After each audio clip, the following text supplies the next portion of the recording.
Ja Markus, sä saat näkyä, kun mä kuvaan täällä tämmöistä lyhyttä shorttia, että saa kuvailla. Saa. No niin, täällä itse mestari Markus laittaa Jussille tämmöistä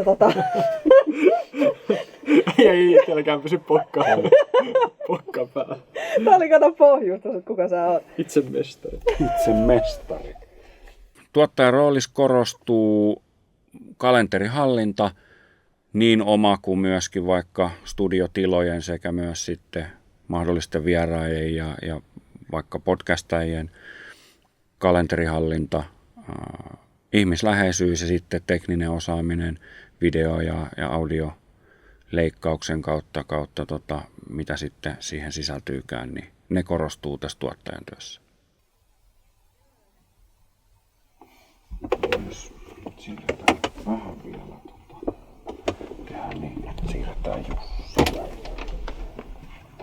Äänen kanssa pelaaminen, se miten ääntä editoidaan, miten sitä voidaan parantaa, mitä kaikkea tommosia sille pystytään tekemään. Eli varsinkin jos puhutaan, nyt me ollaan hyvässä studio-olosuhteessa, niin ääni on sillä tavalla tosi hyvää, mutta saattaa olla, että tehdään vaikka videoklippejä pihalta tai jossain, missä tuulee, missä on hälinää, että miten me pystytään minimoimaan ne hälinät tällä tavalla jo ennen sitä nauhoitusta siinä kohtaa, että mitä valmistelua voidaan tehdä, mitä pitää tehdä, ja sitten siinä editoidessa, niin miten käytetään niitä ohjelmistoja, että me saadaan siitä se paras mahdollinen ääni niin kuin ulos. Yleisesti oli sitten tilanne mikä tahansa, että ollaan me studio-olosuhteessa tai ulkona, niin jonkunnäköistä äänen jälkikäsittelyä on pakko tehdä. Yleisesti kun puhutaan, että me ollaan studiossa, äänet on hyvät jo lähtökohtaisesti, niin silti ne tasoerot, että joku puhuu kovempaa kuin toinen, on kuuluvampi ääni, se on luonnollista, niin ne tasoerot pitää tasoittaa. Siinä on oikeastaan niin kuin suurimmat, mitä meidän pitää studio-olosuhteissa tehdä, ettei se kuulosta siltä, että se ääni pumppaa hirveän paljon. Sitten jos tietysti ollaan niin kuin ulkona, niin sittenhän se on eri juttu, että sitten sinne joutuu tehdä paljon enemmän, mutta onneksi yleisesti ottaen niin studio-olosuhteissa nauhoitetaan niin ihan hirveän kauan siihen niin äänen jälkikäsittelyyn ei mene aikaan. Säädetään nuo kamerat nyt ensimmäiseksi ja sitten sen jälkeen me ruvetaan säätää ääntä.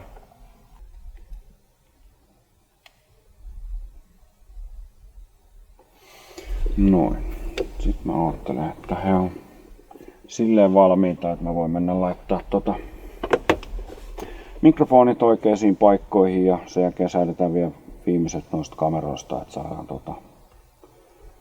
kuva ja ääni toimimaan hyvin.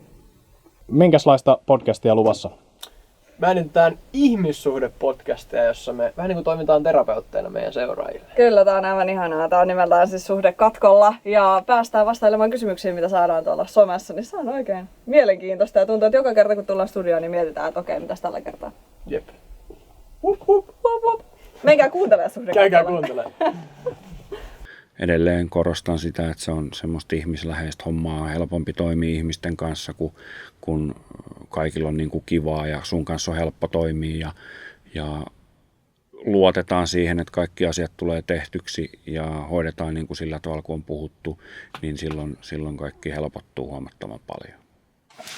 Ja sitten puhut Jussille jotain.